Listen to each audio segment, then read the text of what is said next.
जी दिलीप जी, धन्यवाद। बहुत बहुत आभार आपका मुझे इस ग्रुप में जोड़ने के लिए।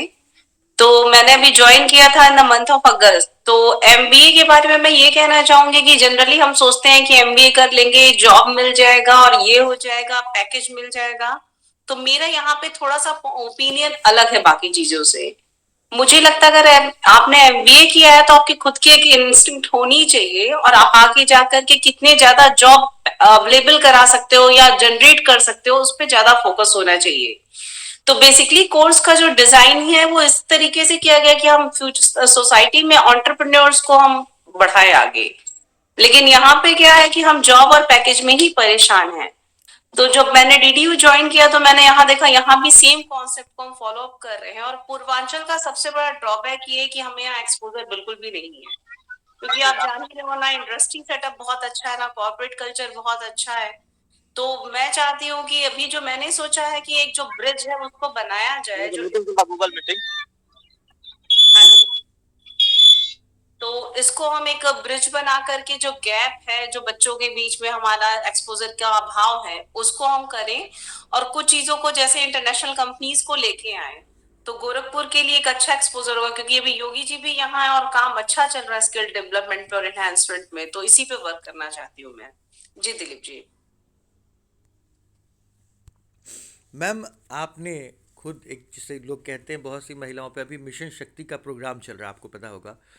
इसमें जी लोग जी जी। बहुत सी महिलाओं को लेके ये कहते हैं कि महिलाओं को सशक्त किया जाए। तो जी जी। जैसे बहुत सी महिलाएं हैं जो एमबीए नहीं कर सकती, पर वो कुछ पैसे कमाना चाहती हैं, कुछ अपनी, एक कहते हैं, अपने आप को स्टैंड करती हैं। तो हम चाहेंगे थोड़ा सा आप गाइडलाइन करें कि एक महिला जो है वो कैसे अपने आप को सशक्त करे। देखिए, महिलाएं तो ऑलरेडी सशक्त है। मेरे समान, मेरे विचार से तो महिलाएं अशक्त है ही नहीं। ठीक है। और पूर्वांचल में तो भी बहुत ही ज्यादा महिलाओं को सुविधाएं भी दे रहे हैं, ऐसा कुछ भी नहीं है।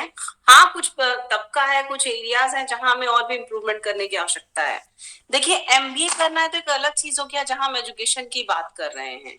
लेकिन ये जरूरी नहीं कि आप एमबीए करोगे तो ही आपको जॉब मिलेगी या तभी आप कुछ कर सकते हो। अभी आप देखो, वुमेन एंटरप्रेन्योरशिप और डेवलपमेंट पे गवर्नमेंट ने कितनी स्कीम्स चलाई हैं, जहाँ पे वुमेन सीईओ को प्रमोट कर रहे हैं। अब लिज्जत पापड़ आप देख लो, कितना बड़ा एग्जाम्पल है वुमेन एंटरप्रेन्योरशिप का। तो कुछ भी चीजें हैं जो हमारे बस में है, या जो हमारे लेवल में जो चीजें हम कर सकते हैं। जैसे अगर आप एजुकेटेड हो तो एजुकेशन में जा सकते हो। आप नहीं हो, अनस्किल्ड में हो, तो अनस्किल्ड लेवल पे there are so many works जो आप कर सकते हो, कंटिन्यू कर सकते हो, आगे बढ़ सकते हो। तो बहुत से एवेन्यूज है दिलीप जी, इसमें ऐसा कुछ नहीं है कि आप कुछ नहीं कर सकते। जिसने काम करना, आप देखो, लोग आईआईटीएंस और आईआईएम्स छोड़ करके आप आज की डेट में फार्मिंग में आ रहे हो। तो स्कोप तो हर जगह है। तो इट्स नॉट अबाउट औरतों को ही करना चाहिए। औरतें कहीं भी जाएं, जब हम घर चला सकते हैं तो हम कुछ भी कर सकते हैं। नहीं नहीं मैम, जी एक्चुअली दिलीप। मैम थोड़ा सा मैं बेसिकली ये चाह रहा था, जैसे एक आइडिया सजेशन के पॉइंट से, क्योंकि हम लोग इसे माता की चौपाल कहते हैं। और मैम, हम लोग के जी साथ में महिला आयोग के भी, अंजू मैम का भी और चारू मैम का भी आशीर्वाद है। तो हम लोग जी चाहेंगे कि थोड़ा सा आज आप गाइडलाइन करें कि महिलाएं कौन कौन से क्षेत्र हैं जहां काम कर सकती हैं, जिससे वो अपना खुद का खड़ा कर सकती हैं। आप बहुत सारे एक्सपोजर आप खुद लेके चल रही हैं, तो आप हमें थोड़ा जी सा जी गाइड जी। करिए कि महिलाएं कौन कौन से क्षेत्र में क्या क्या कार्य कर सकती हैं। क्योंकि आप एक बड़े स्ट्रीम से हैं, तो आप अगर लोगों को गाइड करेंगी तो जो हमारे पैनलिस्ट हैं ये शायद इसका फ़ायदा उठा पाएंगे। कुछ एमएसएमईज या इस तरह की चीज़ों के बारे में प्लीज़ आप थोड़ा सा प्रकाश डाल देखिए, दें। बहुत अच्छी चीज जो है एमएससी एमएसएमई में तो बहुत अच्छा वर्क हो रहा है। फिर आपका डिजिटल इंडिया में बहुत सारे काम हो रहे हैं, पेमेंट गेटवे बहुत अच्छा आ रहा है। फिर आपके गवर्नमेंट प्रमोट करके आजकल एमएसएमईज को, एसएमई को प्रमोट कर रही है। माइक्रो लेवल पे जो कंपनीज आ रही है उनको प्रमोट कर रही है, फंडिंग दे रही है। तो इस समय देखिए, टेक्नोलॉजी का टाइम है। एआई में बहुत अच्छा वर्क हो रहा है, आर्टिफिशियल इंटेलिजेंस। अब आप ये यहाँ पे ये बात नहीं है कि आप ये बोलो कि आर्टिफिशियल इंटेलिजेंस में सिर्फ इंटेलेक्चुअल लोगों की जरूरत है। आप देखो फेसबुक का कितना यूजेस बढ़ा पिछले 10 सालों में। जब हम लोग स्टार्ट किए थे फेसबुक यूज करना, तो एलाइट क्लास तक के लिए सीमित था, लिंक्डइन एलाइट क्लास के लिए सीमित था। अभी क्या हो गया कि सबके हाथों में है। तो अब एक छोटा सा भी कोई वेंचर डाल, तो जैसे अभी हमारे वहाँ एक स्टूडेंट है, वो बहुत अच्छा निटिंग का काम करती है, बुनाई करती है। तो उसने बुनाई को करके अपने इंस्टाग्राम पेजेस पे डाला और आज बहुत अच्छा काम कर रहे हैं। जो कुछ नहीं कर पाती बालों में लगाने के लिए क्लेचर बना रही है लेडीज, वो भी बहुत अच्छा काम कर रहे हैं। तो बहुत छोटे छोटे लेवल पे काम अच्छा चल रहा है। प्लास्टिक बैन है तो उसकी जगह जूट बैग्स वगैरह का बहुत काम चल रहा है। तो इसके लिए भी बहुत ज्यादा स्किल्स की रिक्वायरमेंट नहीं होती है। 1 वीक की ट्रेनिंग सफिशियंट होगी। और इस तरह की चीजों में गवर्नमेंट बहुत प्रमोट कर रही है आगे जा करके, बैंक्स बहुत प्रमोट कर रहे हैं। तो बहुत से एवेन्यूज है इस तरीके के। फिर स्किल्ड लेबर की अगर हम बात करते तो consultancy is a very good thing now days, बहुत अच्छा काम हो रहा है। इन्वायरमेंट पे बहुत ज्यादा काम हो रहा है, माइक्रो इन्वायरमेंट सस्टेनेबिलिटी पे बहुत अच्छा काम हो रहा है। तो there are so many avenues which are coming.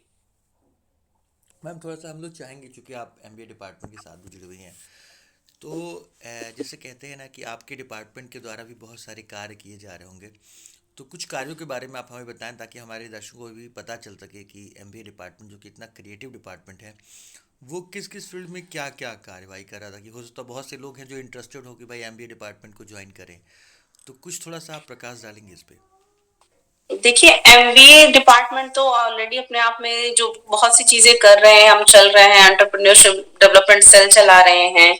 फिर लड़कियों को बहुत ज्यादा इम्प्रूवमेंट कर रहे हैं, स्किल्स एनहेंसमेंट में कर रहे हैं। तो आप देखो, बीएफएसआई सेक्टर हो गया, जो डिजिटल वर्क हो गया, डिजिटल इंडिया का जो भी कैंपेन हम चला रहे हैं, इसमें सबसे ज्यादा सर्विस सेक्टर में जो कंट्रीब्यूशन दे रही है आज की डेट में वुमेन्स ही दे रही हैं। तो एमबीए का बेसिकली रोल ही यही है यहाँ पे कि आप सर्विस इंडस्ट्री में जाओ और चीजों को इनोवेटिव और सिंक्रोनाइज्ड और अच्छी तरीके से अरेंज करके करो। तो मेरा विचार ये है कि सिर्फ हम एमबीए की यहाँ बात नहीं करते, हम बात करते हैं पूरे स्किल्ड इंडस्ट्रीज की, जो भी व्हाइट कॉलर जॉब कर रही है, कर रहे हैं लेडीज या कोई भी जेंट्स कर रहा है। तो वहां पे आप देखो, आज की डेट में रिक्वायरमेंट है क्लैरिटी ऑफ थॉट्स की। पहले क्या था कि हम जॉब वगैरह के लिए करते थे या कोई बड़ी कंपनीज हायरिंग करती थी, एक क्राइटेरिया फिट कर दी थी, नहीं 70% वाले चाहिए, 80% वाले चाहिए, 90% वाले चाहिए।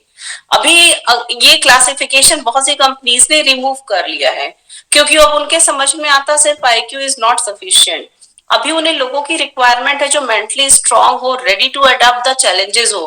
आप देखो, पहले जब कंप्यूटर आया तो चीजें नहीं थी, लोग काम नहीं कर पाते थे, मशीन लर्निंग पे बातें नहीं करते थे।